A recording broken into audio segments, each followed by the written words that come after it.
Hello everybody, welcome back to Moon Walker. Last के session में हमने कंप्लीट किया था सोशियोलॉजी का 2024 का पेपर 1। आज हम शुरू कर रहे हैं पेपर 2 और पेपर 2 का इस सेशन में हम लेंगे फर्स्ट क्वेश्चन जिसके 5 पार्ट्स हैं 1 A B C D E। ठीक है, तो let's start with question number 1। What according to you are the factors responsible for the continuance of caste system in India? Caste system आज की तारीख में भी चलता क्यों आ रहा है और ये ख़त्म क्यों नहीं हो रहा है? देखो, कास्ट सिस्टम के अगेंस्ट इंडिया की आज़ादी से पहले बहुत सारे मूवमेंट्स चले हैं, आज़ादी के बाद भी मूवमेंट्स चले हैं। In fact legally and constitutionally caste system India में बैंड है। ठीक है, इट इज़ इलीगल। और कास्ट डिस्क्रिमिनेशन, कास्ट ऑपरेशन के अगेंस्ट बहुत सारे लॉज बने हुए हैं। But still do we see, we as citizens of India, do we see caste diminishing? Caste को आप खत्म होते हुए देख सकते हैं किसी एंगल से? आज भी हमारी डे टू डे लाइफ में कास्ट एग्जिस्ट करता है। तो सवाल ये कि क्या फैक्टर्स रिस्पॉन्सिबल है, कास्ट आज की तारीख में भी क्यों एग्जिस्ट कर रहा है और क्यों ये आगे भी एग्जिस्ट करेगा? ठीक है, तो फर्स्ट हम इसका आंसर देखते हैं। देखो, इस क्वेश्चन के 6 फैक्टर्स हो सकते हैं।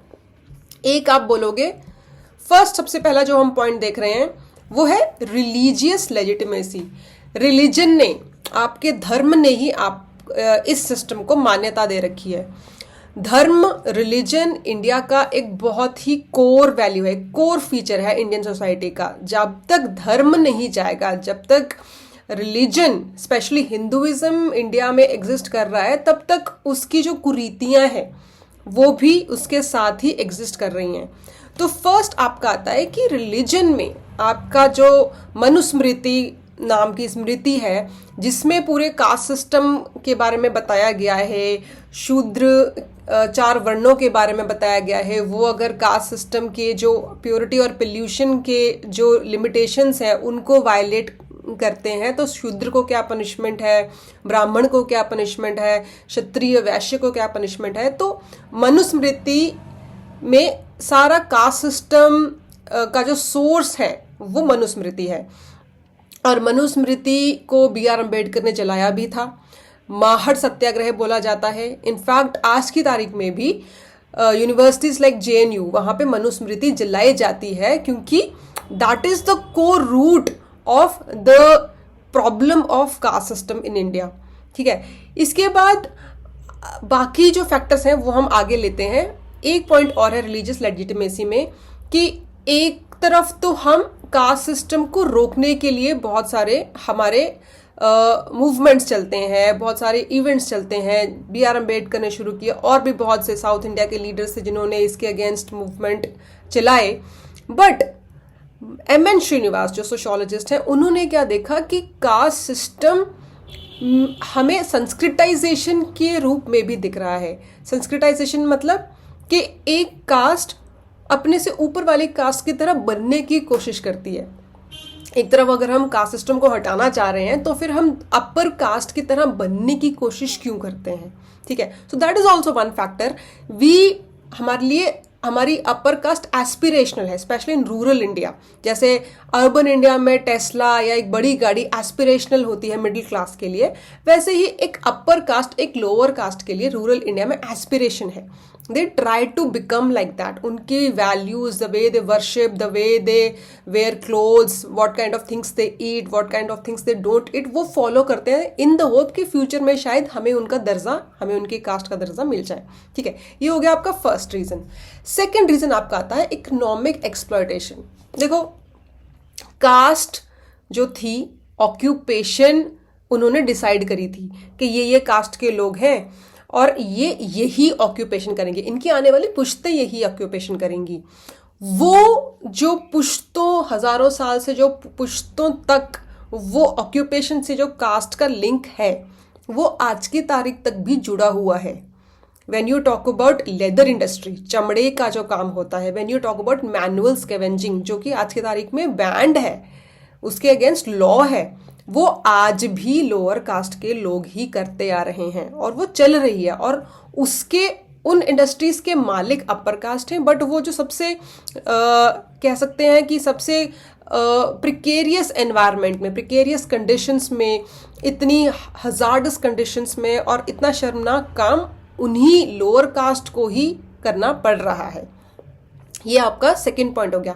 गेल लोम्बेट कहती हैं, गेल ओम्बेट आपकी दलित राइट्स के बहुत ही पॉपुलर सोशोलॉजिस्ट हैं। Whenever there is a question on caste system, आप M N. Srinivas, Andre Beteille, B.R. Ambedkar ये तो कोट करोगे ही, बट आप गेल ओम्बेट जिन्होंने कंटेम्प्रेरी पोस्ट इंडिपेंडेंस इंडिया के प्रॉब्लम, मेन दलित प्रॉब्लम्स पे बात उठाई है, उनका नाम भी आप लिखेंगे। ठीक है, ये कहते हैं कि कास्ट कैपिटलिज्म में भी नेक्सस है। What does that mean? India में जितने भी सक्सेसफुल स्टार्टअप्स हैं, स्पेशली यूनिकॉर्न्स हैं या बहुत ही अच्छे जो स्टार्टअप्स चल रहे हैं, उसमें 70% रिप्रेजेंटेशन है अपर कास्ट की। अगर हम दलित्स की बात करें तो दलित्स जितनी MSMEs हैं इंडिया में, micro small and medium enterprises, उसमें दलित्स की रिप्रेजेंटेशन सिर्फ 13% है। So Dalits are more they are overrepresented in works like lower income and precarious jobs like manual scavenging, brick kilns, leather industry, agriculture में labor। उन lower income और menial jobs में उनकी over representation है। और जो एस्पिरेशनल काम है, स्टार्टअप इंडिया हो गया, यूनिकॉर्न्स बन रही हैं, बड़े बड़े जो काम होते हैं, अच्छी जो डेस्क जॉब्स हैं, वहां पे they are underrepresented. So that is what Gail Omvedt highlights. फिर धानाग्रे कहते हैं कि अगर मैं रूरल इंडिया की बात करूं, जहां पे land ownership is prime, land का लोगों से बहुत इमोशनल जुड़ाव होता है, and that is also considered a status symbol. जिसके पास जितनी जमीन है वो उसका ज्यादा स्टेटस सिंबल है। वहां पे भी वो यही कह रहे हैं कि लैंड की ओनरशिप अपर कास्ट डोमिनेटेड है। ठीक है, lower caste they are primarily वो लेबर का काम कर रहे हैं उन एग्रीकल्चरल लैंड्स पे, और ओनरशिप किसके पास है? अपर कास्ट के पास। ये तो भली भांति है, तो सबको पता है। थर्ड आपका पॉइंट आता है education and media's dual role. यहां पे क्या कह रहे हैं हम? फर्स्ट आप ये बताओगे कि जब हम NCERT का करिकुलम पढ़ते हैं, या हम किसी भी किताब को, या मीडिया के कैसे कैसे टॉपिक्स उठाए जाते हैं, प्राइम टाइम में क्या दिखाना है, न्यूज़पेपर में फ्रंट पेज न्यूज़ क्या होनी है, एजुकेशन में करिकुलम में कास्ट सिस्टम को किस तरह से दिखाना है, किस नज़रिए से दिखाना है, वो सब that is also governed bye upper caste narrative, that is also governed bye elite narrative. ठीक है, जो रियल सिचुएशन है, जो रियलिटी है, दलित के पॉइंट ऑफ व्यू से, एक प्रताड़ित इंसान के पॉइंट ऑफ व्यू से, व्हाट इज ही फील, वो एंगल, वो पॉइंट ऑफ व्यू नहीं दिखाया जाता है। तो ये भी एक पॉइंट है। शर्मिला रेगे, वेरी रिनोन्ड सोशोलॉजिस्ट, अभी रिसेंटली उनकी 2013 में डेथ हुई थी कैंसर से, and she is a feminist also. तो इन्होंने ये बोला है कि जो हम मॉडर्न एजुकेशन पढ़ते हैं वहाँ पे कास्ट का नैरेटिव, दलित्स का नैरेटिव, लोअर कास्ट का नैरेटिव नहीं दिखाया जाता है। मीडिया में भी when you see any movie, specially south Indian movies में आप देखोगे कि एक दलित को, जैसे कि आप इसको डायरेक्टली कंपेयर कीजिए विमेन के पॉइंट ऑफ व्यू से, कि जब विमेन को दिखाया जाता है तो अबला नारी के तौर पे, कमजोर नारी, और उसकी प्रोटेक्शन के लिए एक मर्द आ रहा है, एंड मर्द is always shown in a very powerful masculine macho role. इसी तरह से मीडिया में भी जब एक दलित कास्ट का इंसान दिखाया जा रहा है तो वो हमेशा प्रताड़ित, दबा कुचला दिखाया जा रहा है ना। He is in hope of help from somebody who is from upper caste, और फिर एक अपर कास्ट का बंदा ही उसको आ रहा है हेल्प करने। आप बचपन की जो कहानियां पढ़ते हो रूरल बैकग्राउंड में, कि एक गरीब ब्राह्मण था, ये वो भी ब्राह्मण का ही नैरेटिव, ब्राह्मण की ही स्टोरीज दिखाई जाती हैं। एक गरीब दलित की स्टोरी, आपको स्टोरी जो बचपन में आप पढ़ते थे क्लास 1 क्लास 2 की, वहां पे एक दलित, गरीब दलित जो गांव में रहता है, जिसको प्रताड़ित किया जाता है, उसकी आप बीती, उसकी बायोग्राफी नहीं रिफ्लेक्ट होती है किसी भी एजुकेशन लेवल के करिकुलम में या मीडिया में, weather you talk about social media, weather you talk about mass media. ठीक है, फिर नेक्स्ट आपका आता है कल्चरल प्रैक्टिसेस। शादी.com खोल लीजिए, न्यूज़पेपर्स में क्लासिफाइड्स मैट्रिमोनियल खोल लीजिए। एंडोगेमी 2011 का आपका सेंसस क्या बोलता है कि इंडिया में सिर्फ 5% इंटरकास्ट मैरिजेस होती हैं। 95% intercaste marriages are still in their own caste. In their own caste मतलब एंडोगैमी, अपनी ही कास्ट में शादी होती है। 2011 से अब तक 15 साल और हो चुके हैं, बट अगर आप अपडेट भी कर लो तो लेटेस्ट जो डेटा ये कहता है, एक सर्वे है उसके अकॉर्डिंग इंटरव्यू किया गया कि कौन से लोग ऑन प्रिंसिपल के, चलो कैमरे के सामने ही सही, बट कितने लोग मानते हैं कि इंटरकास्ट मैरिज होनी चाहिए। उसमें भी सिर्फ 35% people are in favour of intercaste marriages, 65% are still in favour of endogamy, की अपनी ही कास्ट में शादी होनी चाहिए। And this is just an interview, this is just a survey. Off camera practically 5% 2011 से आप मान लो कि 10 या 15% हो गया होगा, but endogamy, marriage in your own caste, is still a predominant phenomenon in India. ठीक है, इसके अलावा दीपांकर गुप्ता बोलते हैं कि it is caste is practice on a daily basis. आपके जो गाने हैं, स्पेशली पंजाब के जो गाने हैं, उसमें जट कास्ट का बहुत ही कॉमनली एंड बहुत ही as if it's not a depiction of your caste, बहुत ही कॉमन यूज होता है, as if Jat is equal to a Punjabi. ठीक है, सिमिलरली मैरिज का नॉर्म्स की हमने बात कर ली।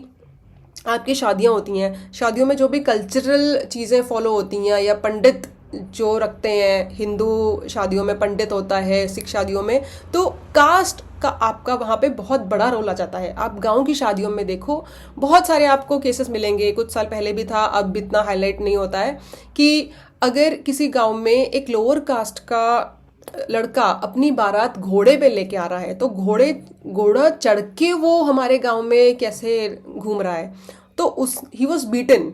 ठीक है, तो लोगों को ये भी टॉलरेट नहीं होता है कि लोअर कास्ट के लोग एक डिग्निफाइड तरीके से अपनी मैरिज कर रहे हैं, या अपनी मर्जी से चटक कपड़े पहन के या पगड़ी बांध के, या अपने टी शर्ट अंदर पैंट में टक इन क्यों करी हुई है, बाहर क्यों, मतलब बड़ा अफसर बन रहा है, बड़ा जेंटलमैन बन रहा है। These are also problem. And ये आपको सर्वे मिल जाएगा, घनश्याम शाह का सर्वे है। I always quote the survey क्योंकि this is the latest and a very bigger level पे सर्वे है। Socio economic caste census has never been made public. ठीक है, तो वो that would have reflected a true representation of what caste system is आज की तारीख में, बट वो नहीं पब्लिक हुआ है। तो what we can quote in sociology when it comes to a caste question is Ghanshyam Shah का और सुखदेव थोरट का एक सर्वे था। उन्होंने ये कहा कि व्हेन वी टॉक अबाउट आज की तारीख में भी विलेज है महाराष्ट्र में, राजस्थान में, वहाँ पे चटक रंग पहन लेना, चटक रंग की कमीज पहन लेना, या कमीज को आपने पैंट के अंदर टक इन करके, जैसे बाबू है या पढ़े लिखे लोग हैं वो बेल्ट पहनते हैं, कमीज को अंदर टक इन करते हैं, उससे भी लोगों को प्रॉब्लम है। कब पगड़ी क्यों बांध ली आपने, पगड़ी आपने हमारे स्टाइल से, ठाकुर के स्टाइल से पगड़ी क्यों बांध ली, उससे भी प्रॉब्लम है। घोड़ी पे दलित लड़का बारात लेकर आ रहा है, उससे भी प्रॉब्लम है। So these you see caste in everyday life, caste is not going anywhere. ठीक है, फिर आपका आता है वीक लॉ एनफोर्समेंट।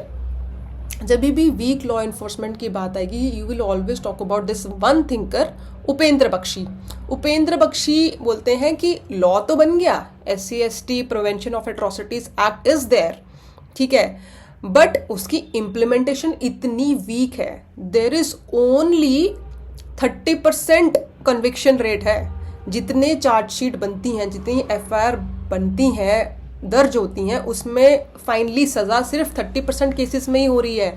बाकी छूट रहे हैं for may be lack of evidence या lack of proper investigation, for an number of reasons 70% cases में सज़ा नहीं हो रही है, वो बाइज्जत बरी हो रहे हैं। So that is what Upendra Baxi highlights के ये वीक लॉ एनफोर्समेंट भी बढ़ावा दे रहा है, जो कास्ट सिस्टम, जो कास्ट ऑपरेशन आज की तारीख में कॉन्टिन्यूड है। एंड लास्ट हमारा पॉइंट आता है मॉडर्न अडेप्टेशन। सुरेंद्र जोधका की एक स्टडी है, उन्होंने 25 companies from various sectors like IT, finance and media, in companies में हायरिंग कैसे होती है, क्या कॉरपोरेट कल्चर है, इसको स्टडी किया। एंड इन 25 कंपनी के अंडर उन्होंने 20 मिलियन एम्प्लॉयज़ एम्प्लॉयड हैं। तो बहुत बहुत बड़ा ये डेटा था, बहुत बड़ा सर्वे था। और ही फाउंड कि ये MNCs की बात हो रही है, ग्लोबलाइजेशन के साथ जो इतनी बड़ी बड़ी कंपनीज आई, IT में, फाइनेंस में, मीडिया में, MNCs आई, मैंने पिछले क्वेश्चन पढ़ा था कि अर्बनाइजेशन के साथ, ठीक है, एलपीजी, ये तीनों चीज़ें इकट्ठी आई थी 1991 रिफॉर्म्स में। अर्बनाइजेशन के साथ कास्ट का जो रिजिडिटी थी वो थोड़ी टूटी थी। बट सुरेंद्र चोदका ने जो स्टडी करी है ये कहते हैं कि ग्लोबलाइजेशन के साथ जो आईटी, फाइनेंस, मीडिया की जो एमएनसीज आई, वहाँ पे हायरिंग में you see caste discrimination. Dalit caste के जो लोग हैं वो फॉर द सेम क्वालिफिकेशन उनको बैक इंटरव्यू कॉल नहीं आती है, उनके रेज्यूमेस शॉर्टलिस्ट होते हैं, उनको इंटरव्यू कॉल्स नहीं आती है जस्ट बिकॉज दे दलित्स। फिर प्रमोशंस में प्रॉब्लम है, प्रमोशंस में upper caste is more represented. And इसमें एक और रीज़न ये भी है कि जो लोअर कास्ट पीपल हैं, because they have studied from under funded government schools against upper caste people who have studied from elite schools, तो इनको इंटरव्यूज देने में, इनको वो वर्क कल्चर हैंडल करने में, education wise because they are at lower pedal, तो ये उतने कंपेटिटिव नहीं हो पाते हैं। सेकेंडली, जो नेटवर्किंग होती है, नेटवर्किंग कॉर्पोरेट कल्चर में, वर्क कल्चर में, वहाँ पे they struggle because caste difference. अपने अपने कास्ट के लोग, अपने अपने रीजन के लोग, आपने देखा होगा आईटी कंपनीज में कि तू भी लखनऊ का है, मैं भी लखनऊ का, बिहार वाले इकट्ठे हो जाते हैं लखनऊ का, तो कास्ट लेवल पे भी पीपल ग्रुप करते हैं। दिस प्रॉब्लम इज, तो वो कह रहे हैं कि ग्लोबलाइजेशन से कास्ट और आगे बढ़ी है, कास्ट डिसॉल्व नहीं हुई है, कास्ट इवॉल्व हुई है, ठीक है। So this is a very very current example, contemporary example, how caste is still continuing despite globalisation, despite liberalisation, despite industrialisation, ठीक है। सो ये आपके 6 पॉइंट्स आ जाते हैं कि why caste is still continuing in India. And में आप लुई दुमो की बात करते हो कि लुई दुमो को भी हर जगह कास्ट की हायरार्की दिखती है, तो उन्होंने कहा था कि कास्ट भी मॉडर्नाइज हुई है, ठीक है। मॉडर्नाइजेशन के साथ कास्ट खत्म नहीं हुई है, caste is also modernised, and that is how you will conclude your answer, ठीक है। Very beautiful answer. फिर हम नेक्स्ट क्वेश्चन पे चलते हैं 1B पे। अब ये जो 1A क्वेश्चन था ये आपका आया था, ये आपका आया था यहां से क्वेश्चन,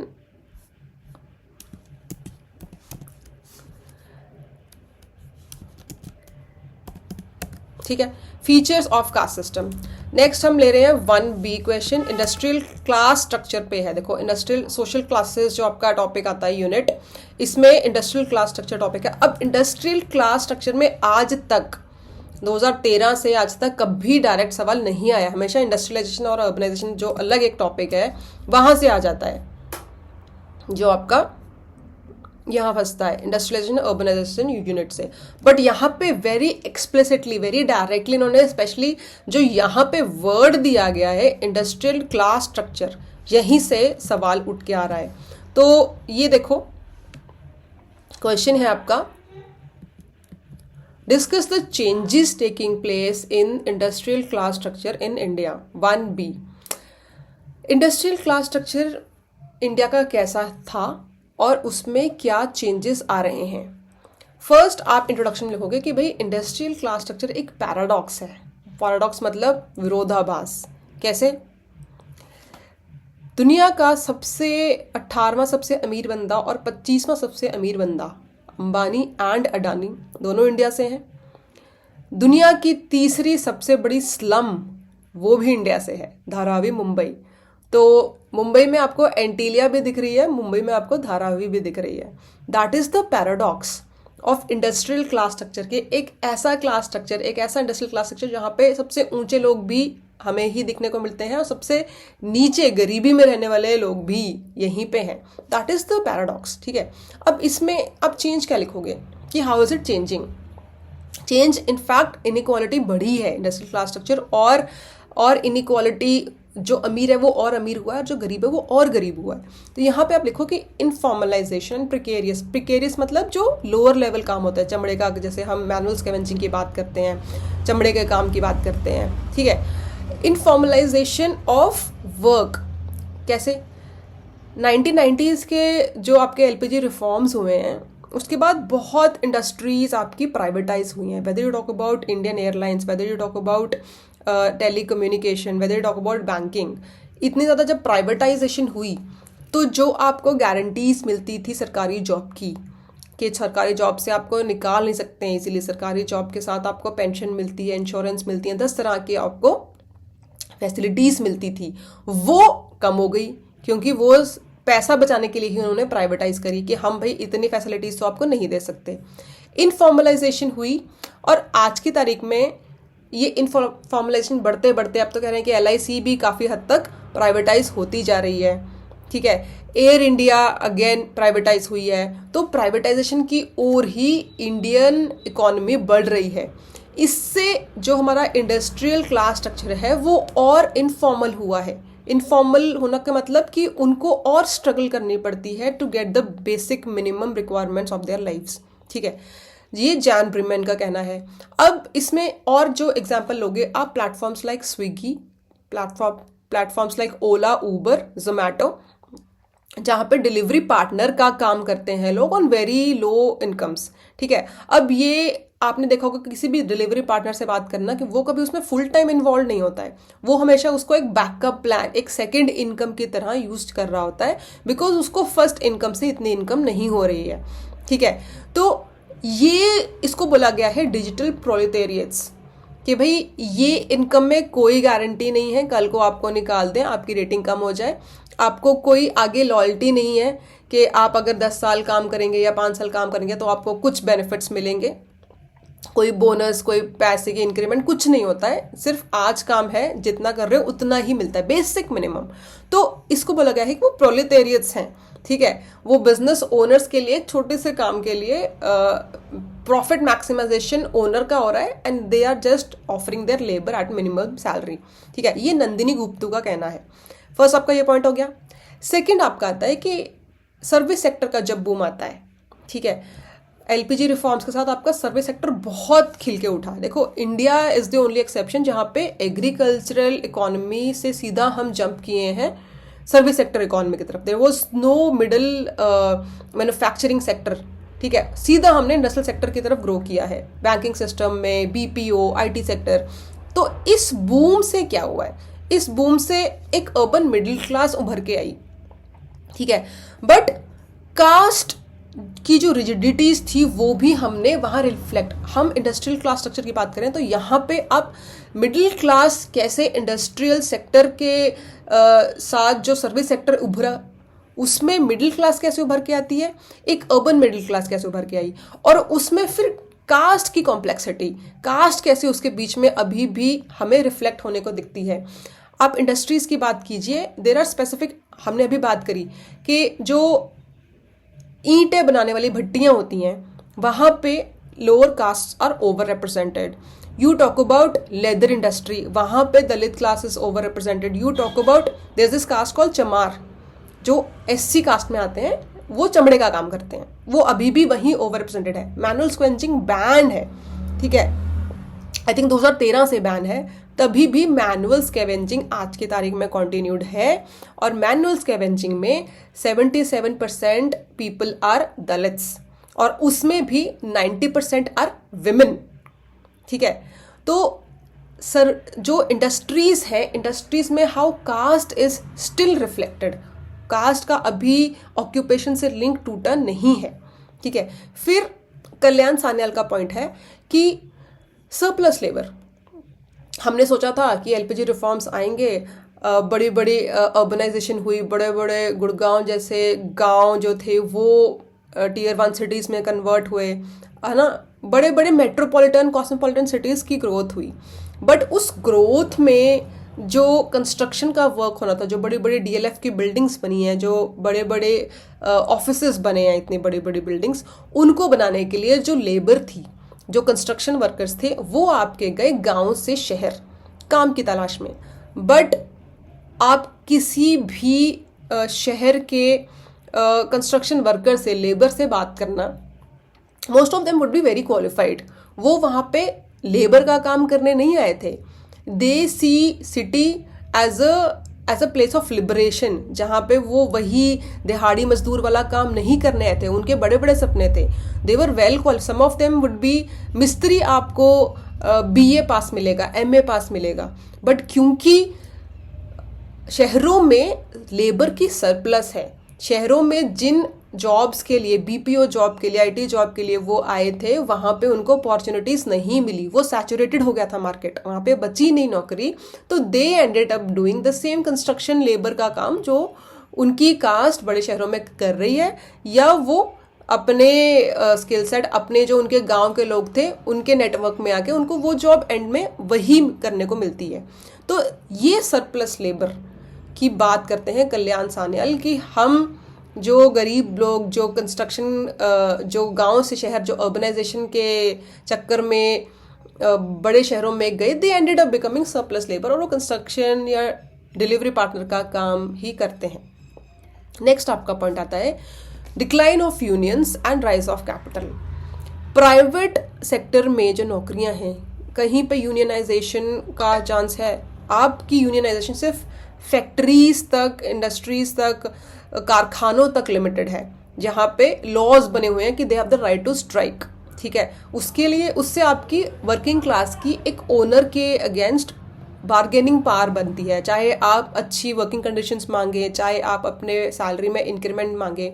बट ये यूनियनाइजेशन का ऑप्शन आपको प्राइवेट सेक्टर में नहीं मिलता है, ठीक है। प्राइवेट सेक्टर जो कि आपके एलपीजी रिफॉर्म्स या सर्विस सेक्टर के साथ आता है, ठीक है। तो ग्लोबलाइजेशन के साथ आपकी यूनियनाइज होने की जो अपॉर्चुनिटी थी वो खत्म हुई, वो, और आप इनफॉर्मल हो गए और आप गिग इकोनॉमी की तरफ बढ़ रहे हो, where you are not united. And specially with remote jobs, जो कोविड के बाद रिमोट जॉब्स का ट्रेंड शुरू हुआ है, गिग इकोनॉमी शुरू हुई है, फ्रीलांसिंग की बात शुरू हुई है, तो ये चीज़ और वीक हो गई है, ठीक है।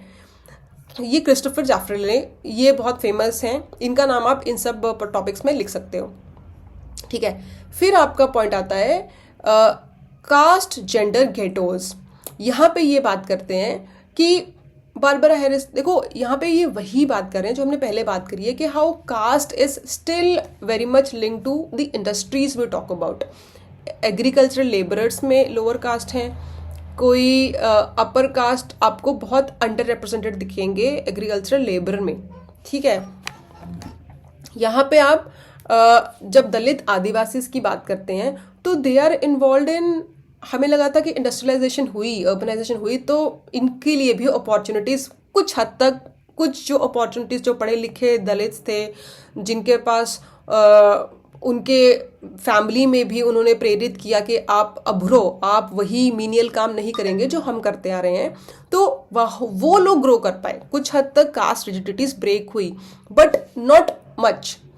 मोस्टली जो दलित आदिवासी हैं, they are still involve in sanitation का वर्क, सफाई कर्मचारी का काम करते हैं, माइनिंग में काम करते हैं। माइनिंग में आपको पता है कि कितने हजार्डस कंडीशंस होती हैं। They mostly suffer from lung problems, bronchitis, ठीक है। जो कॉटन की इंडस्ट्रीज हैं, माइनिंग की इंडस्ट्रीज हैं, very hazardous conditions are there. फिर विमेन, मैंने आपको बताया कि मैनुअल स्कैवेंजिंग में 90% आर विमेन।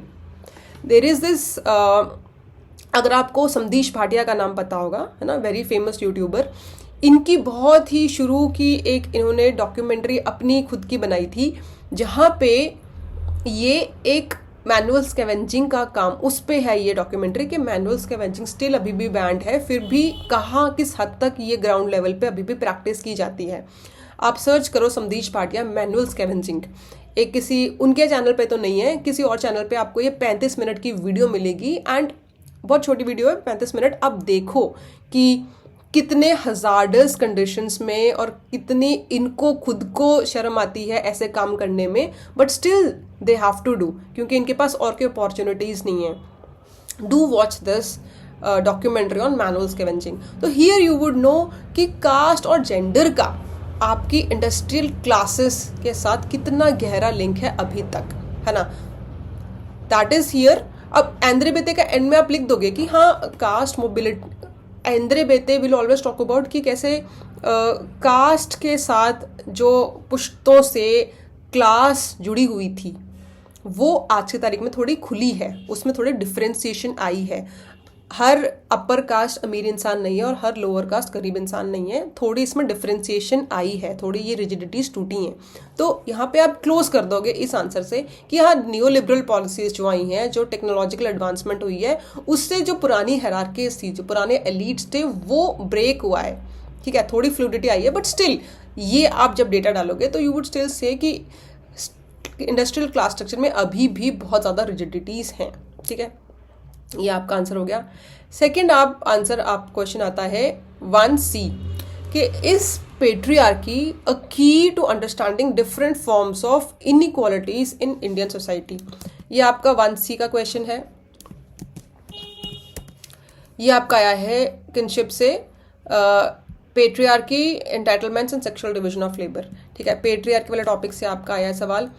यहाँ पे क्या है, यहाँ पे ये क्वेश्चन कहता है कि क्या पेट्रियार्की के थ्रू ना, पेट्रियार्की क्या होता है, पितृसत्तात्मक सोसाइटी ना, जहाँ पे मेल की डोमिनेंस है, मेल जो पावर है वो मेल के हाथ में, किसी भी तरह की power, weather you talk about economic power, political power, किसी भी तरह की पावर एक मेल के हाथ में है। पितृसत्तात्मक सोसाइटी में, समाज में, क्या हम पेट्रियार्की के थ्रू, क्या हम इस कॉन्सेप्ट के थ्रू इंडियन सोसाइटी में जितनी भी इनइक्वालिटीज एग्जिस्ट करती हैं, वेदर स्ट्रैटिफिकेशन में आप पढ़ते हो कितने तरह के इनइक्वालिटीज हैं, जेंडर के बेसिस पे, कास्ट के बेसिस पे, रिलीजन के बेसिस पे, कम्युनिटीज के बेसिस पे, तो क्या हम उन इनइक्वालिटीज को पेट्रियार्की के थ्रू समझ सकते हैं? बिल्कुल समझ सकते हैं। पेट्रियार्की आपको हर उस इनइक्वालिटी में दिखेगी जो हम इंडियन सोसाइटी में पढ़ते हैं। तो यस, पेट्रियार्की से हम समझ सकते हैं। Let's talk about the first point, caste. Caste में हमें कैसे पेट्रियार्की दिखती है? एक तो हम बात कर रहे हैं कि मैनुअल स्कैवेंजिंग दलित कास्ट करती है। दलित कास्ट में भी मर्द कर रहा है कि औरत कर रही है? दलित कास्ट में भी औरत नहीं, मर्द नहीं कर रहा है, औरत कर रही है। 90% of manual scavenging is done by Dalit women who carry double burden of being a Dalit and a woman. ठीक है, ये डबल बर्डन जो है ये दलित वुमेन को फेस करना पड़ता है। ये आप पढ़ते हो कास्ट चैप्टर में, जो पेपर 2 में आपका आता है। ठीक है, ये आपका पॉइंट हो गया। किसी और कास्ट में भी आप देख लीजिए, अपर कास्ट में आपने जो मूवी देखी है दीपिका पादुकोण की, कौन सी है, भंसाली की जो मूवी है, where she jumps into that well in the end, वो भी it is a trait of the culture of that community, है ना। तो वहां पे भी आपको पेट्रियार्की दिख रही है कि एक कास्ट के अंदर भी कैसे मेन और विमेन में रोल्स डिवाइडेड है एंड उसमें भी विमेन प्रताड़ित है। दैट इज व्हाट यू से कि कास्ट के अंदर भी पेट्रियार्की आ जाती है। एक कास्ट के, एक पर्टिकुलर कास्ट के अंदर, चाहे वो अपर कास्ट है चाहे वो लोअर कास्ट है, उसके अंदर भी विमेन का एक नीचा दर्जा ही है इंडियन सोसाइटी में। ठीक है, नेक्स्ट आपका पॉइंट आता है क्लास का। क्लास में तो आपको भर भर के पॉइंट्स हैं। आप दुनिया का कोई भी डेटा उठा लो, नॉट जस्ट इंडियन सोसाइटी, के for the same work women earn less than main. आपने ग्लास सीलिंग का नाम सुना होगा कि एक MNCs में भी, एक आजकल की मल्टी नेशनल कंपनीज में भी एक पर्टिकुलर लेवल के बाद women do not get promotion because उनको समझते हैं कि they are not fit for leadership values, they are not fit for leadership qualities, कि वो CEO बनने के या प्रेसिडेंट बनने के लायक नहीं है। उनकी बात एक मर्द जो उसके नीचे काम करेगा वो कैसे मानेंगे? ठीक है, तो this is what you show. यहाँ पे आप लैंड के कॉन्टेक्स्ट में लिखो, बहुत सारे मैंने आपको एंगल्स दिए। लैंड के कॉन्टेक्स्ट में आप, विमेन ओन सिर्फ 13% ऑफ लैंड इन इंडिया। क्यों?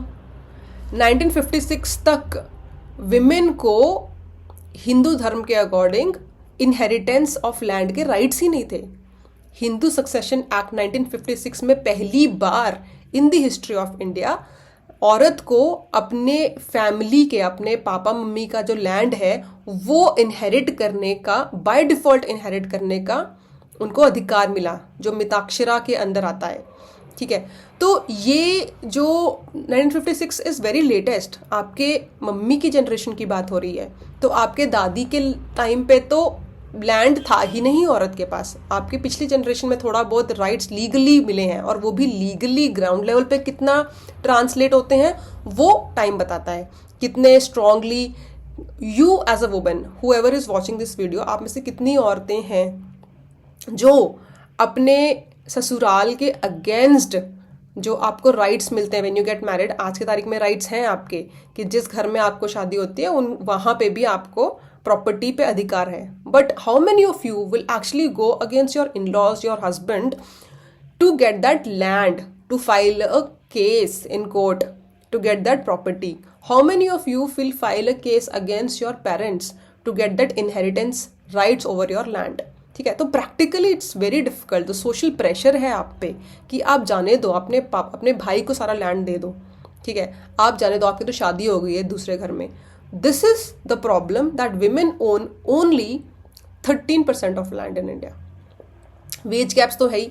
वेज गैप्स की जब मैं बात कर रही हूँ, I am not just talking about desk job, IT jobs, service sector jobs. यहाँ पे even in schemes like MNREGA, जहाँ पे दिहाड़ी के बेसिस पे आपको पैसे मिलते हैं, वहाँ पे भी डिस्क्रिमिनेशन है. For the same amount of work, for the same hours of work, women get lesser wage under MNREGA than men. क्यों? क्योंकि वो दिखती फिजिकली वीक है, तो उनको ठेकेदार को लगता है कि यार इसने इतना काम नहीं किया होगा. That discrimination is what we are talking about here. ठीक है, फिर these are the patriarchal norms which get reflected in your caste and class. ठीक है, फिर मैरी जॉन बोलती हैं कि इनफॉर्मल जॉब्स में भी women are trapped in property. आपकी जो घर पे हेल्पर हैं, घर पे जो मेड हैं, वो कितनी सैलरी कमाती हैं, उनकी पिछले 10 साल में कितने सैलरी बढ़ाई है आपने इन कंपैरिजन टू जितनी इन्फ्लेशन है, उसके कंपैरिजन में उसका जो पति है वो किस काम में है और उसकी सैलरी पिछले 10 साल में कितनी बड़ी है ना. You will not see many male home helpers. उसका हस्बैंड किसी ना किसी कंस्ट्रक्शन मैकेनिक का काम कर रहा होगा, प्लम्बर का काम कर रहा होगा, कहीं ढाबे में शेफ का काम कर रहा होगा. उनकी salaries, because they are better at negotiating their salaries as compare to domestic help, जहाँ पे इतनी उनको सैलरी इंक्रीमेंट नहीं होती है, तो वो they are trapped in poverty. Very few families जिनको बहुत ज़्यादा ज़रूरत होती है वो थोड़ा बहुत उनका सैलरी बढ़ाती हैं. तो ऐसी जॉब्स में भी women are trapped. Pink jobs बोलते हैं इनको हम. नेक्स्ट हमारा आता है रिलीजन. रिलीजन में आप अगेन, मैंने ये वाला पॉइंट यहाँ भी बोला था, यहाँ भी दोबारा बोल रही हूँ कि Hindu succession, weather you talk about Hindu succession act, है ना, weather you talk about domestic violence act, weather you talk about Hindu marriage act, यहाँ पे दीज आर अभी थोड़े फिर भी इम्प्रूव हुए हैं, but these are all patriarchal laws. Hindu succession act में जो अभी रिसेंट अमेंडमेंट्स हुए उसमें इम्प्रूवमेंट हुई है. जो पहले जो 1956 का हिंदू सक्सेशन एक्ट था वहाँ पे स्टिल डिस्क्रिमिनेशन था मेन और विमेन के बीच में. आप जाके पढ़ना. नेक्स्ट आपका पॉइंट आता है एजुकेशन पे. अब एजुकेशन पे हम क्या कह रहे हैं कि एलीट विमेन फेस क्लासिंग. हमने यहाँ बात करी थी कि रूरल विमेन अलग तरह का डिस्क्रिमिनेशन फेस कर रही हैं, elite women are facing, class के लेवल पर हमने बात करी थी कि दे फेस ग्लास सीलिंग. उनको उतनी लीडरशिप क्वालिटीज इन सब. The oldest democracy in India in the world right now is America. वहाँ पे आज तक एक फीमेल प्रेसिडेंट नहीं बन पाई है.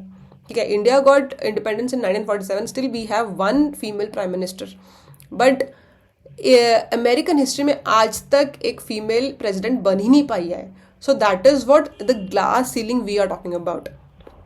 ठीक है, तो यहाँ पे लीला दुबे कहते हैं कि this is how patriarchy is spread across classes. Whether we talk about rich women, whether we talk about poor women, patriarchy is reflected everywhere. ठीक है, तो यहाँ पे आपका ये 4 पॉइंट्स आ जाएंगे. नेक्स्ट आप फिर इसको कंक्लूड कर दोगे कि किम्बरले क्रेंशॉ बोलती हैं इंटरसेक्शनैलिटी की बात. इंटरसेक्शनैलिटी आप बहुत पढ़ोगे, क्वेश्चंस भी आए हैं इसमें कि जितने भी आपकी स्ट्रैटिफिकेशन है सोसाइटी में on the basis of caste, class, race, gender, religion, ये सब इंटरसेक्शनल है, ये सब आपस में जुड़े हुए हैं. आपको क्लास के अंदर पेट्रियार्की भी दिख जाएगी, आपको क्लास के अंदर रेस भी दिख जाएगी, आपको क्लास के अंदर रिलीजन की रिफ्लेक्शन होगी, कास्ट की रिफ्लेक्शन होगी. तो ये सब चीज़ें, ये सब हायरार्कीज एक दूसरे को रिफ्लेक्ट करती हैं. जबकि एंड्रे बेते बोलते हैं कि ये जो जुड़ी हुई चीज़ें थी ये अभी थोड़ी खुल रही हैं. ठीक है, but still intersectionality is very much there. Intersectionality is not going anywhere. ठीक है, तो ये आपका आंसर हो गया. नेक्स्ट हम बात करते हैं 1D पे कि do you think that family bondings are being affected by the changing kinship system in India. अब देखो, ये जो सवाल है ये आपका आया है किनशिप वाले चैप्टर में से। ये कह रहे हैं कि जब हम किनशिप वाले चैप्टर में पढ़ते हैं तो we talk about contemporary trends की बात करते हैं। कंटेम्प्रेरी ट्रेंड्स जो आप कहते हैं family and marriage in India, ठीक है। यहाँ पे मोस्टली जो सवाल आता है, जो यूपीएससी सवाल पूछती है, वो हमेशा चेंजिंग किनशिप सिस्टम की, आज की तारीख में जॉइंट फैमिली से न्यूक्लियर फैमिली बन गई है, तो हमेशा वो चेंज की बात करते हैं और चेंज पे ही सवाल आता है। तो अब की बार जो सवाल आया वो कहता है कि फैमिली बॉन्डिंग्स कैसे चेंज हुई हैं किनशिप सिस्टम के चेंज होने से। तो as it is a 10 marker, आपको बहुत कंसाइज वे में बताना है। The right way to write this answer would be कि आप पहले चेंजेस बताओ कि क्या क्या चेंजेस आए हैं ट्रेडिशनल से कंटेम्प्रेरी टाइम में, फिर बताओ कि उससे लिंक्ड फैमिली बॉन्डिंग्स पे क्या इफेक्ट पड़ा है। But because we have only 150 words to write, only 2 pages to write, हम ये एक ही लाइन में चेंज भी बता देंगे, एक ही लाइन में फैमिली बॉन्डिंग कैसे उस पर इफेक्ट हुई है, इफेक्ट हो रहा है, वो बता देंगे। फर्स्ट पॉइंट हमारा आता है न्यूक्लियर फैमिलीज। टाइम के साथ, इंडस्ट्रियलाइजेशन के साथ, अर्बनाइजेशन के साथ जॉइंट फैमिली जो गांव में थी वो टूट के न्यूक्लियर फैमिली में कन्वर्ट हुई, जो कि शहर में जाके, कस्बे, टाउन में जाके उन्होंने नौकरियां ढूंढी। एंड इंडस्ट्रियलाइजेशन, टैलकट पार्सन्स भी यही बोलता है कि न्यूक्लियर फैमिली का concept was very much suitable to industries, क्योंकि उन्हें एक मोबाइल फैमिली चाहिए थी, जो जहाँ भी फ्री लेबर चाहिए थी उनको, कि जहाँ भी नौकरी हो, जहाँ भी उन्हें जाना हो, वहाँ वो बेहिचक यूं बिस्तरा बांध के जा सकें। जॉइंट फैमिली में ऐसा नहीं होता है। तो न्यूक्लियर फैमिलीज और इंडस्ट्रियलाइजेशन दोनों को उन्होंने फीड किया, ठीक है, दोनों की सप्लाई डिमांड उन्होंने सर्व करी। बट क्या ऐसा होता है specially in countries like India कि आप जब एक न्यूक्लियर फैमिली बनते हो जॉइंट फैमिली से टूट के, तो आपकी जो जॉइंट फैमिली थी उससे आपके लिंक टूट जाते हैं? नहीं होता। जो शहरों में लोग माइग्रेंट्स हैं, जो काम करते हैं, चाहे मजदूरी का काम करते हैं, चाहे रिक्शा वाले का काम करते हैं, चाहे मैकेनिक का काम करते हैं, वो घर पे अपना पैसा ज़रूर भेजते हैं और घर के जो उनके गांव के लोग हैं उनको वो शहर में ज़रूर सपोर्ट करते हैं नौकरी दिलवाने में, ठीक है। उनकी अपने गांव से लिंकेज रहती है। यहाँ पे आप ये और बात कर सकते हैं कि जो अगर हम रूरल से अर्बन की बात करें, तो जो अर्बन लेवल पे जो माइग्रेंट्स हैं, जो जॉइंट से न्यूक्लियर हुए, वहाँ पे आप still you are connected to your joint family through WhatsApp, through Zoom call, बातचीत चलती है, पैसे का लेन देन चलता है, इकोनॉमिक सपोर्ट चलता है, किनशिप सपोर्ट, कि आपका कज़न भी आ रहा है सेम शहर में, उसको आप सपोर्ट करो, वो सब भी चलता है। तो चाहे इमोशनल, वैसे आप फिजिकली आप पेट्री लोकल से नियो लोकल हो गए हो, ठीक है, न्यूक्लियर फैमिली आपकी बन गई है, बट आपकी जो इमोशनल कनेक्शन है, Patricia Oberoi talks about emotional jointness, वो आपकी बरकरार है, वो अभी भी बनी हुई है, ठीक है। फिर आपका आता है मैरिज का डायनामिक्स। एएम शाह कहते हैं, अब देखो चेंजिंग किनशिप पैटर्न्स की बात कर रहे हैं, तो लव मैरिज का कॉन्सेप्ट आ रहा है, ठीक है, लिव इन रिलेशनशिप्स का कॉन्सेप्ट आ रहा है। बट एएम शाह कहते हैं कि लव मैरिज चाहे राइज पे हैं, ठीक है, ये भी एक चेंजिंग किनशिप सिस्टम की ही बात हो रही है कि पहले अरेंज्ड मैरिज का कॉन्सेप्ट था, अब थोड़ा थोड़ा लव मैरिज का कॉन्सेप्ट आ रहा है। बट लव मैरिज भी आज की तारीख में अपने बड़े बुजुर्गों, अपने माता पिता की मर्जी से ही, उनकी मंजूरी से ही लव मैरिज अप्रूव होती है। अदरवाइज वो लव जिहाद में कन्वर्ट हो जाती है, अदरवाइज वो खाप पंचायत उनको बैठे हैं तोड़ने के लिए, ठीक है, ऑनर किलिंग का रूप ले लेती है। तो लव मैरिज भी ट्रेडिशनल अप्रूवल के साथ ही चल रही है, जितनी थोड़ी बहुत इंडिया में चल रही है, इतना भी चला भी नहीं है, ठीक है। तो यहाँ पे आप you can very well mention about honour killings, khap panchayat, and you can talk about कि अप्रूवल चाहिए होता है फैमिलीज का, ठीक है। तो यहाँ पे आप बात कीजिए कि चेंज के साथ ट्रेडिशन भी अपनी अपनी पकड़ बनाए बैठा है, इंडिया की यही पेक्यूलियरिटी है। फिर आ जाओ women's agency and conflict. Women's agency मतलब उनका खुद की, उनकी इंडिविजुअल कॉन्शियसनेस की बात हो रही है कि एजुकेटेड विमेन आज की तारीख में बढ़ गई हैं। आज की तारीख में डबल इनकम, पढ़ी लिखी बहू लेके आनी है जो कमाती हो, ठीक है। एजुकेटेड अगर बहू आपके घर में आ रही है तो आपके तौर तरीके, आपके कल्चर उस हिसाब से चेंज होने चाहिए। फिर वो घूंघट नहीं रखेगी, फिर उसको घर में अगर बाहर का काम वो 8 घंटे करके आ रही है तो उसको घर में भी हेल्प चाहिए होगी, चाहे उसको कुक चाहिए होगी, चाहे उसको मेड चाहिए होगी, या फिर पति उतना कंट्रीब्यूट करे घर के मामलों में भी, because both are equally earning people. ठीक है, बट वो कहते हैं कि जनरेशनल फ्रिक्शन आ जाता है कि भाई बहू तो हमें पढ़ी लिखी चाहिए, बहू तो हमें कमाने वाले चाहिए, but responsibilities, roles and responsibilities और रिस्पेक्ट घर में अभी वही ट्रेडिशनल चलती आ रही है। ठीक है, व्रत रखो, घूंघट करो, फिर सबको खाना परोसने के बाद आप खाना खा रहे हो, ये सब चीज़ें। तो इससे आपका ये फ्रिक्शन देखने को मिल रहा है। ये आप बात कर सकते हो कि जो नया ट्रेंड आ रहा है उसके साथ पुराने जो ट्रेंड है वो टूट नहीं रहे हैं, इसलिए friction is there. There is a book, very famous book, जहाँ पे उन्होंने बात करी है कि विमेन हैव 1980s से विमेन हैव इवॉल्व, बहुत ज़्यादा इवॉल्व हुई हैं। उन्होंने जॉब, जो 1980s की औरत थी और आज की विमेन में बहुत अंतर है। उन्होंने बहुत समाज की जकड़न बेड़ियों को तोड़ के आगे बढ़ी हैं, बट मेन की मेंटालिटी अभी भी वही है कि औरत मेरी नर्चरिंग के लिए है, औरत मेरे मेरी इमोशनल सपोर्ट के लिए है। औरत को अभी भी मर्द एक सपोर्ट सिस्टम की तरह देखता है, उसको एक इक्वल पार्टनर की तरह नहीं देख पा रहा है। So that is where the problem lies, because the tradition is patriarchal, the cultural norms are patriarchal. तो जो पेट्रियार्कल चीज़ें हैं वो man would like to hold back, because उसमें उनका फ़ायदा है। There is a recent study जहाँ पे बोला गया है कि single women live longer and married men live longer. ठीक है, तो because marriage is a patriarchal institution, तो married men live longer than married women and single women live longer than single main. ठीक है, फिर आपका पॉइंट आता है माइग्रेशन एंड ट्रांसनेशनल किनशिप। यहाँ पे भी वही बात है जो हमने गांव से शहर के, जो फर्स्ट पॉइंट में हमने बात करी थी कि गांव से शहर में माइग्रेशन होने के बाद भी वो कनेक्शन आपका अपनी किनशिप के साथ बना रहता है।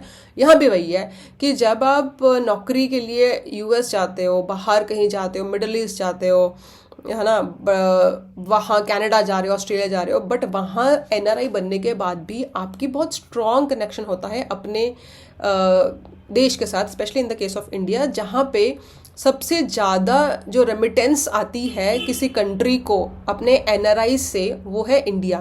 इंडिया के जो एनआरआई से सबसे ज़्यादा पैसा वापस भेजते हैं, जो कि इंडिया की इकोनॉमी, इंडिया की जीडीपी ग्रोथ में बहुत बड़ा कंट्रीब्यूशन है इसका। एंड दिस शोज़ कि फैमिलियल बॉन्ड्स अभी भी बने हुए हैं। ठीक है, they feel that responsibility to pay back to their families who have sent them abroad.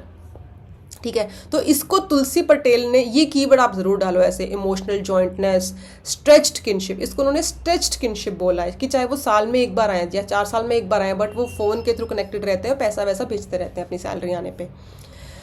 Fifth point आता है कि एल्डरली इनफ्लक्स। अब चेंज, किनशिप के चेंज की बात कर रहे हैं तो हम ये भी बात कर रहे हैं कि जब जॉइंट से न्यूक्लियर फैमिली हो रही हैं तो पीछे कौन रह गया? पीछे आपके 60-70 साल के बूढ़े पेरेंट्स रह गए, वो अकेले रहते हैं, उनकी देखभाल के लिए कोई नहीं है। तो या तो अगर वो थोड़े फाइनेंशियली स्ट्रांग है तो वो तो नौकरों के बलबूते पे हैं। ठीक है, पंजाब में देयर इज अ नवा शहर, आपने जगह का नाम सुना होगा, नवा शहर में मोस्टली पीपल आर एनआरआईज, वो रहते ही नहीं, वो छोड़ गए, वो कनाडा ऑस्ट्रेलिया में रहते हैं, leaving their old parents behind. अब दे आर फाइनेंशियली स्ट्रांग, तो वहाँ पे घर जो है सूने पड़े हैं, सड़कें सूनी पड़ी हैं, क्योंकि ओल्ड पेरेंट्स रहते हैं और वो अपने नौकर चाकरों के बलबूते पे रहते हैं कि वो उनकी हेल्प कर देते हैं, पानी पकड़ा दिया, खाना बना दिया, घर की सफाई कर दी। इसको देखते हुए वहाँ पे क्राइम रेट बढ़ा है। ये जो हेल्पर्स हैं, व्हेन दे सी के जो बड़े बुजुर्ग जिनकी हम सेवा कर रहे हैं, वो अगर मैं कल को उनको चाकू मार के कुछ लूट लेता हूँ तो दे कांट रिएक्ट बैक, और उनकी हेल्प करने के लिए भी कोई नहीं है। तो वहाँ पे ये जो हेल्पर्स हैं, इनके पेरेंट्स जो एल्डरलीज हैं, उनके अगेंस्ट क्राइम रेट बहुत बढ़ा। ठीक है, so these are the trends we are talking about here. यहाँ पे क्या है, जब न्यूक्लियराइजेशन हुई, जब न्यूक्लियर फैमिलीज आती हैं, तो जो पेरेंट्स पीछे छूट गए हैं, या तो वो नौकरों चाकरों के भरोसे हैं, या वो अकेले अपने घर पे रहते हैं, अपना काम खुद कर रहे हैं। उससे क्या हो गया है कि ऐसी ये टूटी तो है, बट अगर आप अब एडवांस कंट्रीज में देखते हो तो वहाँ पे the nuclear family sent their elderlies to old age Holmes.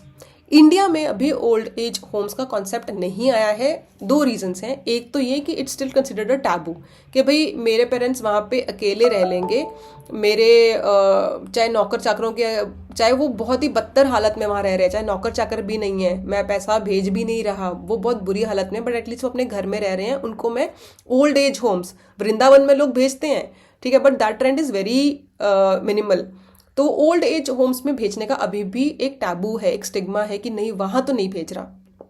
Second reason ये है कि इंडिया में सरकार ने इतने ओल्ड एज होम्स बनाए भी नहीं हैं। जो भी ओल्ड एज होम्स चल रहे हैं बड़े बड़े शहरों में, वो एनजीओज के भरोसे चल रहे हैं, वो इतने अच्छे नहीं बने हुए हैं, वहाँ पे इतनी अच्छी फैसिलिटीज़ नहीं हैं जो आप हॉलीवुड की मूवीज़ में देखते हो। तो ये 2 कारण है कि ओल्ड एज होम्स का ट्रेंड अभी यहाँ पे नहीं आ रहा है। तो एल्डरलीज आर इन फ्लक्स, वो भी बीच में है, ठीक है, कि वो अकेले तो हो गए हैं बट वो बहुत ही बदतर जिंदगी वहाँ पे सूनापन में, अकेलेपन में जी रहे हैं। वो भी ओल्ड एज होम्स का भी फायदा नहीं उठा पा रहे हैं और अपने बच्चों के साथ रहने का भी फायदा नहीं उठा पा रहे हैं। This is what Bela Bhatia highlights welfare gaps, कि भाई सरकार ने भी अभी ओल्ड एज होम्स की तरफ इतना ध्यान नहीं दिया है, ठीक है। फिर आप एंड में कंक्लूड कर दोगे, एंद्रे बेते का स्टेटमेंट है ट्रांसफॉर्मेटिव कम्युनिटी के, we are going through a transition. यहाँ पे आपका 1D खत्म हो गया, ठीक है। नेक्स्ट आपका आता है 1E। अब यहाँ पे क्वेश्चन है, डिस्पाइट द, ये बॉन्डेड लेबर का सवाल है, despite the efforts of the government bonded labour still continues in India, discuss. ये सवाल आपका आया है बॉन्डेड लेबर टॉपिक में से, जो कि आपका रूरल और एग्रीरियन ट्रांसफॉर्मेशन में आता है, ठीक है। यहाँ पे क्लियर आपका वर्ड है बॉन्डेज, ठीक है, बॉन्डेज वर्ड देख रहे हो आप। इस पे सवाल बहुत आते हैं, this is a very important topics. तो ये जो सवाल उठ के आया है, ये यहीं से उठ के आया है, despite the efforts of the government bonded labour still continuous in India, discuss, ठीक है। तो यहाँ पे जितने भी आपके सिलेबस में, सोशियोलॉजी के पेपर 1 पेपर 2 सिलेबस में जितने भी टॉपिक्स हैं, वो इश्यूज हैं, उस पे इशू बेस्ड सवाल ही आता है। तो जब इशू बेस्ड जो टॉपिक्स हैं, उस पे आपको उससे रिलेटेड, उस इशू को खत्म करने से रिलेटेड जो भी लॉ बना हुआ है, वो आप जरूर अपने आंसर में कोट करोगे, whether you talk about caste system, whether you talk about tribal rights, whether you talk about bonded labour. Bonded labour has been banned in India since 1976, 76 पुरानी बात है, बट अभी भी बॉन्डेड लेबर चलती है in many forms.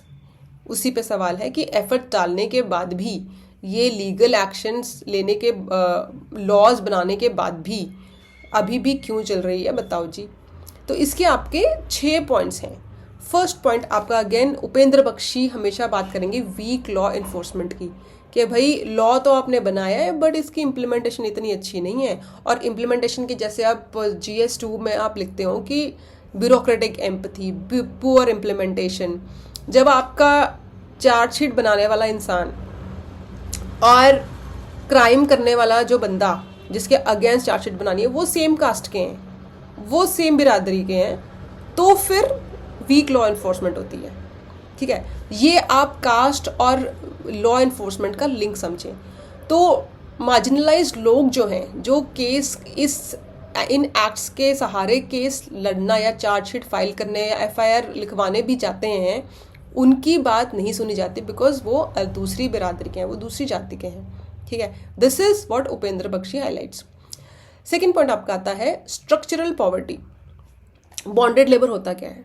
Bonded labour होता है बंधुआ मजदूर, यानी कि आप एक अपने ओनरशिप, अपने एम्प्लॉयर के साथ बंध गए हो, आप वो नौकरी छोड़ के, वो काम छोड़ के दूसरा काम नहीं पकड़ सकते, ठीक है। फ्यूडलिज्म, सामंतवाद के टाइम पे हमने पढ़ा था, बॉन्डेड लेबर होता है कि एक सर्फ होता है, एक लॉर्ड होता है। जो सर्फ है वो लॉर्ड के लैंड से बंधा हुआ है कि ज़िंदगी भर मुझे इसी लैंड पे ही काम करना है, ठीक है, मैं किसी और के लैंड पे काम नहीं कर सकता। और इसका लॉर्ड फ़ायदा उठाता है कि मैं उसको कितने भी पैसे दूं, कितने कम पैसे दूं, कितना भी प्रताड़ित करूं, ठीक है, कितना भी काम करवाऊं, ये मेरे अंडर ही रहेगा और वो गरीब का गरीब रहेगा। सेम ये बॉन्डेड लेबर आज भी इंडिया में, आज भी फ्यूडलिज्म है, वो रिफ्लेक्ट होता है स्ट्रक्चरल पॉवर्टी के केस में। कैसे कि एक एग्रीकल्चरल लेबर, लोअर कास्ट हैं जो एग्रीकल्चरल लेबरर्स हैं इंडिया में, उनके पास हैंड टू माउथ उनका जीवन होता है, ठीक है, दिहाड़ी आई, उससे थोड़ा बहुत काम। अब उनके घर में कोई प्रॉब्लम आ गई, कोई माँ बीमार हो गई, कोई बहुत बड़ा खर्चा आ गया, शादी का खर्चा आ गया, कुछ भी बड़ा खर्चा आ गया, कोई बाढ़ में उनका सोना बह गया, कुछ भी प्रॉब्लम आई, तो उनके पास वो रिजर्व्ड मनी नहीं होता है जो वो यूज़ कर सकें उस प्रॉब्लम में। फिर क्या होता है, फिर शुरू होता है साइकिल उधारी का। फिर वो जाते हैं अपने एम्प्लॉयर के पास, मनी लेंडर के पास, ठीक है, मुंशी जी के पास, कि भाई मेरे को थोड़ा बहुत उधार दे दो, मैं तो आपके ही घर पे नौकरी करता हूँ, आप अगली सैलरी में से, अगली मेरी दिहाड़ी में से काट लेना, अगली मेरी महीना जो आएगा काट लेना। ऐसे ऐसे करके अब वो होता है लोन, और वो होता है बहुत तगड़ा लोन, मतलब 15% या 25% लोन होता है। तो वो लोन जब बढ़ता जाता है तो एक टाइम आता है कि आपका जो ब्याज है वो आपके मूल से भी बहुत बढ़ जाता है। या आपने प्रेमचंद की नॉवेल्स में देखा होगा, या आपने पुराने जो डीडी न्यूज़ पे जो सीरियल्स आते थे ना, they use to highlight the problems of rural India. वहाँ पे आपने देखा होगा कि कैसे ये मनी लेंडर्स जो होते हैं, जो लोकल हायर कास्ट लोग होते हैं विलेज के, वो कैसे इनको एक जनरेशनल ट्रैप में फंसाते हैं कि तेरे दादा ने उधार लिया था मेरे से, वो अभी तक तो चुका नहीं पाया है, ब्याज मूल से भी बढ़ गया है, and that is how they can't leave that job and go for a better job.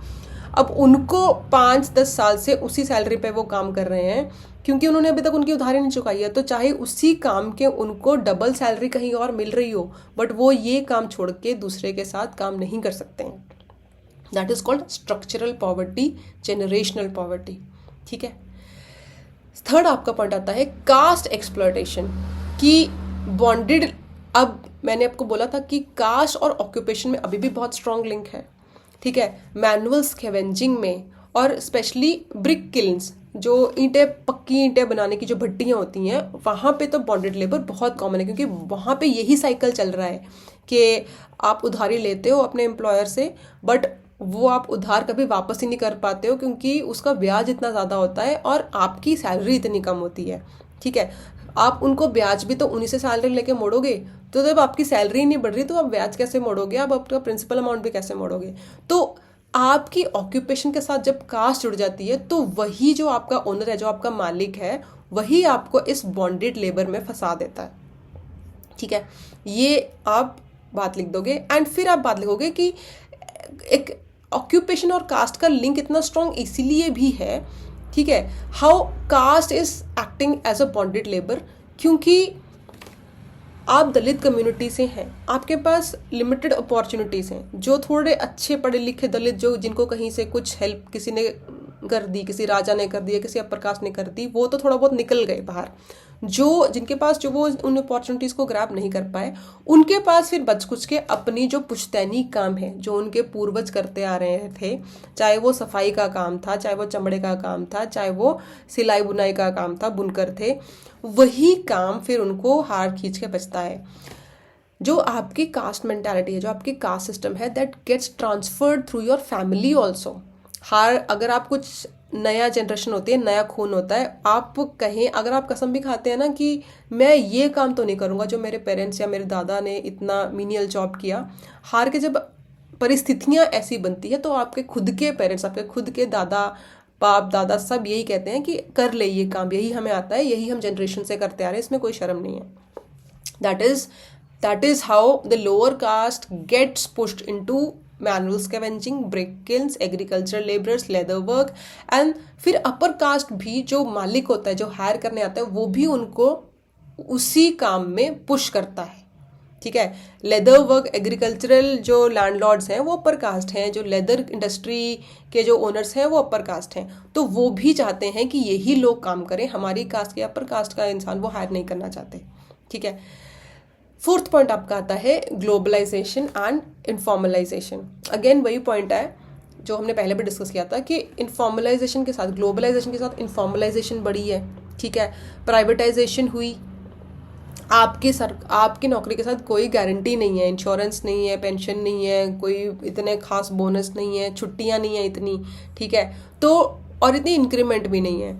इसको कल्याण सान्याल ने बोला है न्यू बॉन्डेज का कॉन्सेप्ट। ये बताते हैं, जब हमने बात करी थी कि इंडस्ट्रियलाइजेशन, ग्लोबलाइजेशन के तो बड़ी बड़ी एमएनसीज जो गुड़गांव में आई, जो दिल्ली में आई, जो मुंबई बैंगलोर में आई, उनके साथ उन बिल्डिंग्स को बनाने के लिए कंस्ट्रक्शन वर्कर्स चाहिए थे। वो कंस्ट्रक्शन वर्कर्स वहाँ पे आते हैं तो they get stuck into the same structural poverty, कि वहाँ पे भी वही हैंड टू माउथ चलता है। ठीक है, जो वहाँ पे जो दिहाड़ी मजदूर हैं गुड़गांव दिल्ली में, उनके साथ भी यही हालत है कि कोई प्रॉब्लम आती है, कोई भी नेचुरल कैलामिटी आई, कुछ उनका चोरी हो गई, लुट गए, या घर पे शादी है, कोई भी फाइनेंशियल जब बड़ा प्रॉब्लम आती है तो they don't have the reserve money. Again वो भी अपने कॉन्ट्रैक्टर से, अपने ठेकेदार से उधारी चलती है, फिर वही मूल का ब्याज मूल से ज़्यादा बनता है।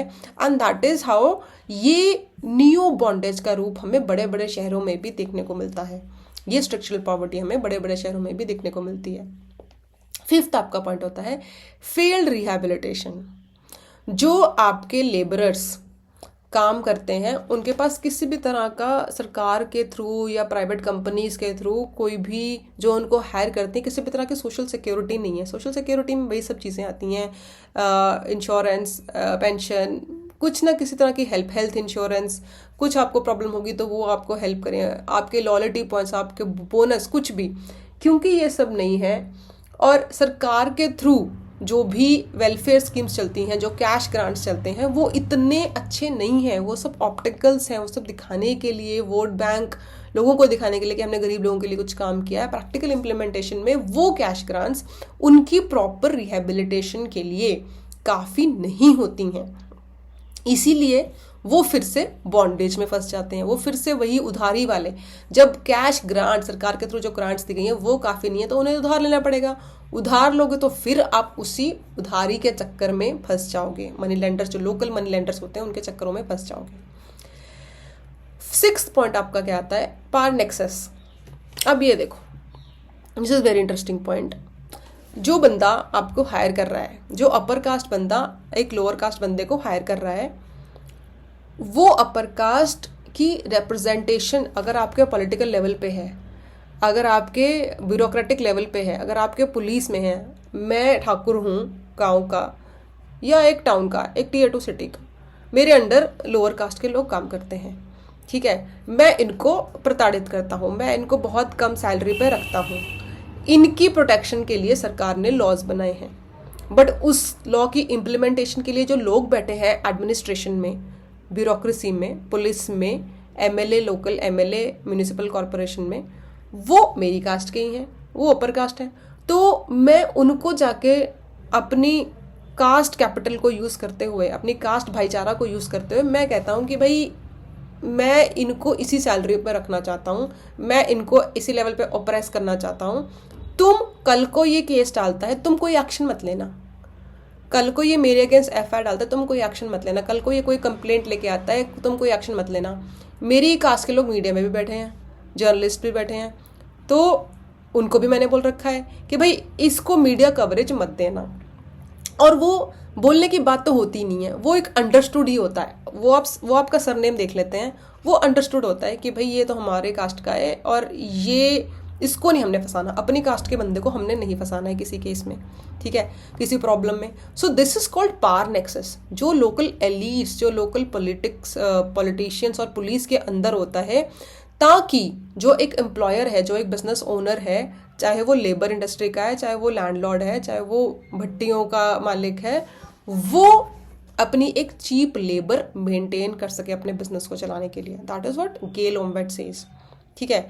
इसीलिए जब आप रिजर्वेशन सिस्टम की बात करते हैं, reservation system is not a poverty alleviation scheme, reservation system is a representation scheme, ताकि ये जो गरीब प्रताड़ित लोग हैं, इनकी रिप्रेजेंटेशन आपको पॉलिटिक्स में दिखे, इनकी रिप्रेजेंटेशन आपको पुलिस में दिखे, इनकी रिप्रेजेंटेशन आपको नौकरियों में दिखे, आपकी ब्यूरोक्रेसी में दिखे, ताकि जब कोई गरीब इंसान अपने अगेंस्ट हो रहे ऑपरेशन के लिए आवाज़ उठाता है, उनके पास जाता है अपनी कंप्लेंट लेके कि बाबूजी मेरा काम करवा दो, मेरा ये काम नहीं हो रखा है, तो कोई उनकी आवाज़ सुनने के लिए एक बड़े ओहदे पे बैठा हो।